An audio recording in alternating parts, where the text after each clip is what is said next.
आग बुझाने की एक तस्वीर देखिएगा। ये नया वीडियो बताया जा रहा है जहां पूरी रात में दमकल की टीम ने किस तरीके से आग पर काबू पाया। जगह जगह आगजनी की तस्वीरें आपने देखी, वो तस्वीरें देखी जहां इमारतों को आग के हवाले कर दिया गया, वो तस्वीरें देखी जहां सड़क पर लगातार आगजनी हुई, रास्तों को रोकने के लिए सड़क पर आगजनी हुई। फिलहाल देखिए इस इमारत के इस हिस्से में लगी आग पर काबू पाने के लिए कैसे फायर फाइटर्स की टीम जुटी हुई है, आग पर काबू पाया जा रहा है।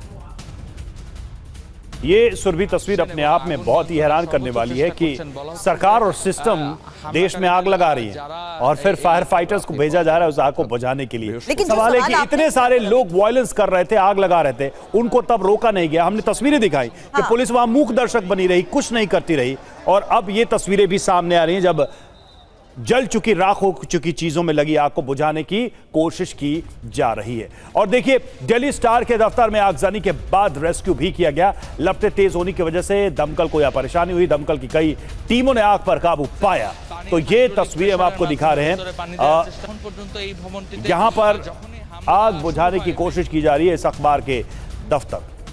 लेकिन जो वर्ड आपने रवि यूज किया था, एक जो पैटर्न अपना लिया गया है, क्या ये वाकई अब ढाका में एक सक्सेसफुल प्रयोग बन चुका है? जहां पर आज के इस हालात को देखिए, ऐसा लग रहा है ऐसा कुछ महीनों पहले भी तो हो रहा था, और यही इसी तरीके की तस्वीरें हम स्टूडियो में दिखा रहे थे जहां हर तरफ आग का तांडव नजर आ रहा था, जहां हर तरफ उपद्रवी एकजुट होते हुए लगातार इसी तरह प्रदर्शन कर रहे थे। फिलहाल ये दो तस्वीरें भी आपके सामने हैं, क्योंकि इस बड़ी खबर पर अगर आप गौर करेंगे तो देखिए किस तरीके से अब दफ्तरों को टारगेट किया गया है। देर रात हुई हिंसक झड़प में ही ये तस्वीर सामने आई, अखबार के दफ्तर पर हमला हुआ। अब चिटगांव में ही सड़क पर उतरे सैकड़ों उपद्रवियों की एक तस्वीर देखिएगा। सहायक भारतीय उच्चायोग के बाहर ये उपद्रवी इकट्ठा हुए और कट्टरपंथियों की भारत विरोधी नारेबाजी सुनिए। আসলে ভুয়া ভুয়া স্লোগান দিচ্ছেন পুলিশকে ঘিরে। আমরা দেখতে পাচ্ছি একেবারেই বিক্ষোভকারীরা পুলিশকে উদ্দেশ্য করে কার্যালয় রয়েছে। चिटगांव पुलिस की उपद्रवियों को रोकने की भी कोशिश।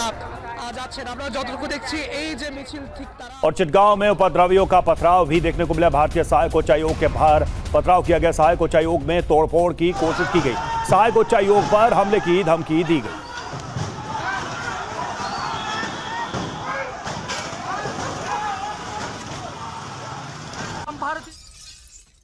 হাই কমিশন অফিসে সেখানে কিন্তু পাথর নিক্ষেপ করা হচ্ছে এবং প্রশাসন। तो मुनीर का जिहादी पेट्रोल ढाका में साजिश की आग, और इंफॉर्मेशन वॉल पर एक डिटेल आपके सामने जहां इस्लामिक कट्टरपंथ का बढ़ना और साथ ही आवामी लीग का कमजोर होना। हालांकि जिहादियों को खुली छूट मिली है, ये सबसे बड़ी बात है और सबसे इंपॉर्टेंट बात है रवि इस पूरे मामले में, क्योंकि अब सवाल खड़े होते हैं पाकिस्तान बांग्लादेश के गठजोड़ को लेकर। बिल्कुल ये गठजोड़ साफ दिखाई दे रहा है। बांग्लादेश में पाक आईएसआई का दखल बढ़ा है, यहां तक बात आ रही कि आईएसआई का एक तरीके से ऑफिस ही ऑपरेट करेगा। यूनुस सरकार मुनीर का यहां मोहरा बन चुकी है और ये सारी चीजें साफ दिखाई दे। शेख हसीना का प्रत्यर्पण जो है वो एक एजेंडा बनाया जा रहा है और भारत विरोधी जो सेंटिमेंट है उसको भड़काने की कोशिश यहां की जा रही है। बिल्कुल, और जो साजिश की आप बार बार बात कर रहे हैं उसे जरा डिकोड करते हुए समझते हैं, क्योंकि पाकिस्तान बांग्लादेश की ये टेरर फाइल्स को समझना बहुत जरूरी है। और पथिकृत जी, ये सवाल आप ही से, इस भारत विरोधी साजिश में कौन कौन शामिल है? कौन है बांग्लादेश में जो भारत के खिलाफ जहर भर चुका है?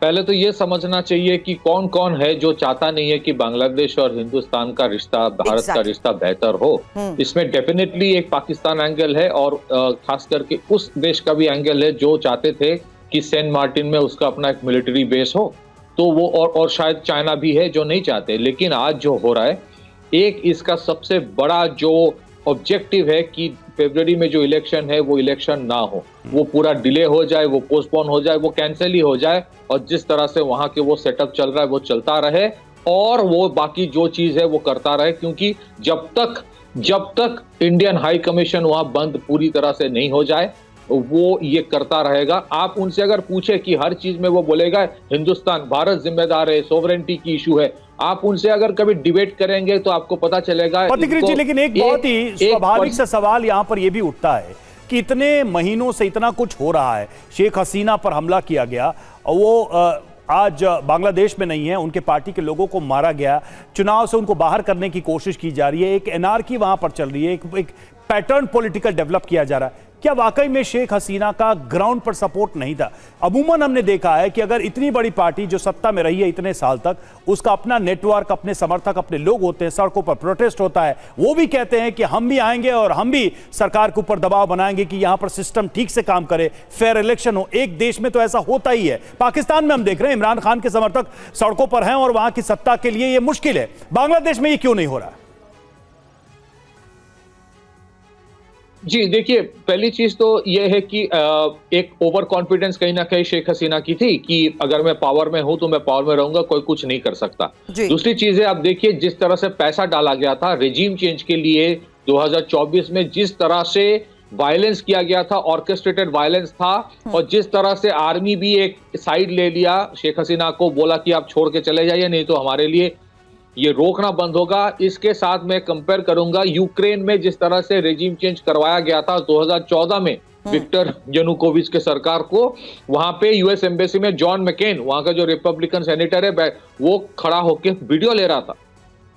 इसमें एक बहुत बड़े एक इनविजिबल फोर्स काम कर रहा है। ये जो बच्चे आपको सड़क में दिख रहा है, ये एक मिनट के लिए आपको रोक रही हूं, अपनी बात को आप पूरा करिएगा, क्योंकि इस पूरे एजेंडे को समझते हुए, साजिश को समझते हुए, एक एक तस्वीरें फिलहाल जिस तरीके से सामने आ रही है वो दिखाना भी जरूरी है। बांग्लादेश में उपद्रवियों के तांडव की ये तस्वीर आपको हम दिखाएंगे। सुबह की तबाही की भी तस्वीर है, देर रात और सुबह की तस्वीर, दो तस्वीरें एक साथ। रात भर कैसे बांग्लादेश में तांडव होता रहा, जगह जगह आगजनी हुई। सुबह की वो तस्वीर, कुछ घंटे पहले की वो तस्वीर, जहां साफ नजर आ रहा है कि किस तरीके से देर रात हुए इस तांडव के बाद अब बहुत हद तक आग पर तो काबू पाया जा चुका है। लेकिन अब आपके पास वापस आ रहे हैं पथिकृत जी, आप उसी एजेंडे के तहत अपनी बात को भी पूरा करिए, और वही सवाल मेरा आपसे है, what will this lead to? क्योंकि अब के आज के ये हालात और जिस पैटर्न के तहत यहां पर उपद्रव मचा हुआ है, तांडव मचा हुआ है, कुछ ही घंटों बाद क्या ये ऐसी तस्वीरें फिर से सामने आनी मुमकिन है? क्योंकि ये रुकने वाले नहीं है क्या? नहीं, रुकने का कोई सवाल पैदा नहीं है। ये एस्केलेट करेगा जब तक वो इलेक्शन का टाइम ना आए, फरवरी मार्च तक ये एस्केलेट करेगा। और ऐसा नहीं कि अवामी लीग का कोई सपोर्ट नहीं है, वहां पे एक बहुत बड़े तादाद में, जैसे संजय सर ने कहा, एक ग्रुप है जो प्रोग्रेसिव है लेकिन वो बैकफुट में है। जैसे हिंदू वहां पे बैकफुट में है, वहां पे राष्ट्रवादी मुसलमान बांग्लादेशी जो है वो भी बैकफुट में है। और ये इन लोगों को पैसा मिल रहा है। ये जो शर्जील इमाम जैसे भाषा वहां पे जो बोला जा रहा है ना कि सिलीगुड़ी कॉरिडोर को काट देंगे, 7 सिस्टर्स अलग कर देंगे, ये उनकी भाषा नहीं है। कोई इनको बोल रहा है कि ऐसे बोलो। बिल्कुल, ये जो भाषा, ये जो एजेंडा या ये जो थॉट वहां के सिस्टम में, वहां की सोसाइटी में बार बार बोने की कोशिश की जा रही है, यही अपने आप में चीख के कह रहा है कि इस सब की जड़ें कहां हैं। और देखिए, चिटगांव में उपद्रव की एक और तस्वीर सामने आई है। भारतीय उच्चायोग के बाहर हिंसक प्रदर्शन हुआ है, उच्चायोग के बाहर जिहादी नारेबाजी की गई है। तो ये तस्वीरें सामने आई हैं, भारतीय उच्चायोग के बाहर ये प्रोटेस्ट किया गया है। और जैसा कि लगातार हमारे पैनलिस्ट भी कह रहे हैं कि पूरा का पूरा एक ब्लूप्रिंट है जिसमें भारतीय उच्चायोग को बंद करना भी एक बड़ा मकसद है, ताकि भारत और बांग्लादेश का जो कनेक्ट है वो पूरी तरीके से स्नैप हो जाए, टूट जाए, और उसके बाद वहां पर जो मर्जी आए ये जिहादी कट्टरपंथी कर सके। लेकिन ऐसे में रवि, एक बार फिर से भारतीयों की सुरक्षा को लेकर तो सवाल उठता ही है ना।